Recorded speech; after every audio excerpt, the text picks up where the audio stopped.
So that's how it is. But the truth is, when you receive the power of the Holy Spirit and you start walking truly close with God, it is a privilege that is given to everybody. If God is your father, you should be able to hear him. She was watching his sermons online, sharing his content, supporting his ministry from Indiana, thousands of miles from his church in California.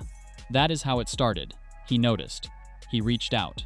He called her, a woman he had never met in person, my dear daughter. He invited her to visit his church. He paid for the flights. He paid for the hotel. He paid for the rental car. And then, according to a civil lawsuit filed in November 2025 in Los Angeles County Superior Court, he began paying for almost everything in her life, $2,000 to $3,000 a month, for her bills, cash, luxury goods from Gucci and Dior, trips to Miami, Africa, and Dubai. And he told her, as the relationship became something entirely different from what she had believed it was, God is with us. Don't worry. Soon everything's going to make sense. His name is Lovy Elias. He leads Revelation Church LA. He has more than 2 million followers on Facebook and Instagram. He is a Grammy-nominated songwriter, the son of African music royalty, and one of the most recognizable prophetic voices in modern American Christianity. And on November 3, 2025, Jane Doe filed her lawsuit. Today we are going through every documented detail, from the music, to the ministry, to the courthouse. Where he came from, the family behind the name. To understand the scale of what Lovy Elias built, and what is now at stake, you have to understand where he started. He was born Lovy Longomba Jr. in Nairobi, Kenya, in 1985. His family was not simply successful, they were African music royalty, in the most literal sense. His grandfather, Vicky Longomba, was one of the founding members of Tupac Jazz, the legendary orchestra that helped define Congolese music for generations. His uncle, Awilo Longomba, became one of the continent's most celebrated soukous artists, beloved across Africa and internationally.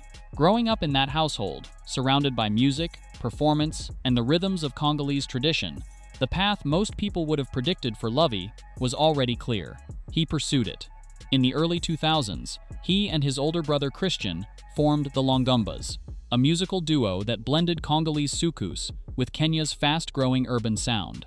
Their breakthrough single Dondosa became an instant sensation across East Africa. Their debut album Chukua earned the 2005 Kora Award for Best East African Group and the 2006 Kisima Music Award for Best Group. Then Lovy relocated to Los Angeles in 2007, and the trajectory shifted. He moved from performing to producing. Working behind the scenes in American studios, his talent eventually earned him a Grammy nomination for his work as a songwriter on Iggy Azalea's hit, Change Your Life. For most people, a Grammy nomination while building a production career in Los Angeles would be the headline achievement of a lifetime. For Lovy, it appears to have been the point at which he decided to leave the music industry entirely. The ministry, from a living room to 2 million followers. In 2013, Lovy Elias began hosting small prayer gatherings in his living room in Woodland Hills, California. There was no stage, no production, no global audience, just people gathering to pray. That living room gathering became Revelation Church of Jesus Christ, eventually relocating to Simi Valley. The focus was prophecy, healing, deliverance, and biblical teaching. The growth was rapid. By the time the lawsuit was filed in November 2025, Revelation Church was drawing thousands to its weekend services, and tens of thousands more through its online presence. Elias had accumulated more than 2 million followers across Facebook and Instagram. His daily devotional series, Daily Power Shot, his prophetic sessions, and his conference appearances had made him a recognizable figure not just within Los Angeles, but internationally. People came to him from across the world seeking guidance on sickness, broken relationships, financial difficulty, and major life decisions. Many referred to him not just as a pastor, but as a spiritual father. The term was used frequently in his ministry, and it would become significant in the lawsuit. The lawsuit, what the filing actually says. On November 3, 2025, a woman identified as Jane Doe 1 filed a 10-page civil complaint in Los Angeles County Superior Court against Lovy Elias, Revelation Church, and 50 unnamed defendants. The complaint was reported by the Roy's Report, Ministry Watch, The Christian Post, and multiple other outlets covering religious accountability. Here is what the filing alleges, as documented through court records and investigative reporting, with the clear notation that these are allegations in a civil lawsuit. Elias has not publicly responded to the specific claims, and nothing in this account constitutes a verdict. The lawsuit states that the woman began watching Elias's sermons online in 2022 and started sharing his content on social media.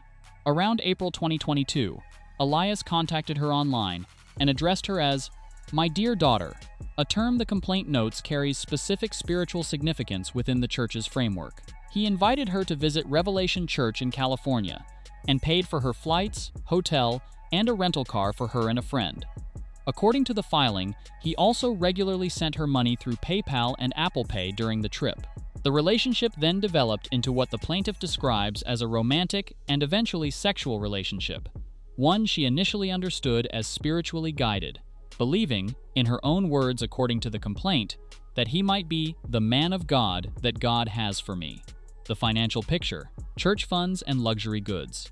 According to the lawsuit, over the following 2 years, Elias sent the woman between $2,000 and $3,000 per month for her bills and living expenses.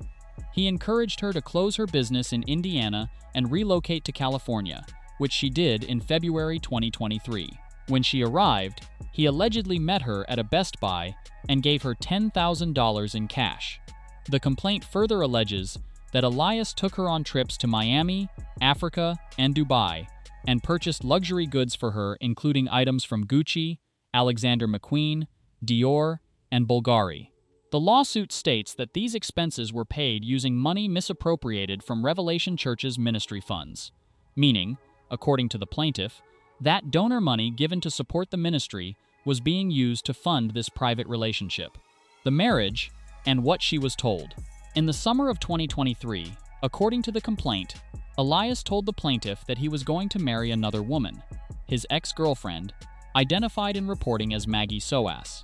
He told the plaintiff this was being done for ministry purposes only, and that it was not because he wanted to be with Maggie.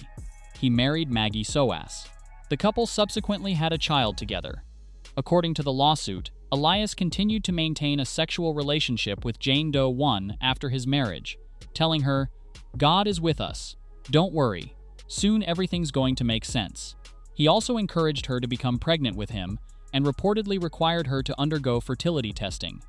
According to the complaint, he told her after a sexual encounter, "We just made them," referring to children. When she asked what God had said about the supposed pregnancy, he responded with a laugh, "Oh, not yet, don't worry." The other women, what she discovered in November 2024. In November 2024, according to the lawsuit, Jane Doe 1 discovered that she was not the only woman allegedly involved in this kind of relationship with Elias.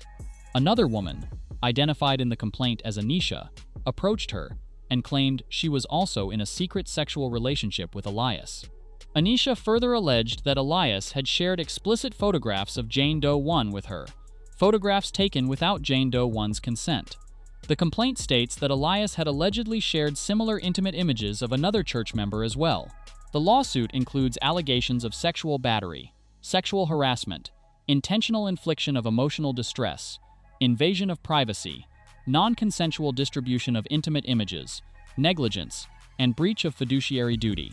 It also names Revelation Church as a defendant, alleging the institution knew or should have known about Elias's behavior and failed to act. The complaint's summary of the alleged conduct is direct. Elias engaged in extreme and outrageous conduct by fabricating a relationship, falsely promising marriage and children, requiring Doe to undergo medical fertility testing, lying to her about a potential pregnancy, and sharing her private, naked photos with other women. The Roy's report confirmed that it contacted Elias and Revelation Church for comment prior to publication and received no response. The collapse at the Pulpit. Before the lawsuit became public, something else had already been circulating on social media that raised questions about what was happening inside Revelation Church. During a service, Lovy Elias appeared visibly unwell at the pulpit. His voice lost its strength. He appeared to weaken visibly. Members of the pastoral team moved quickly toward the stage.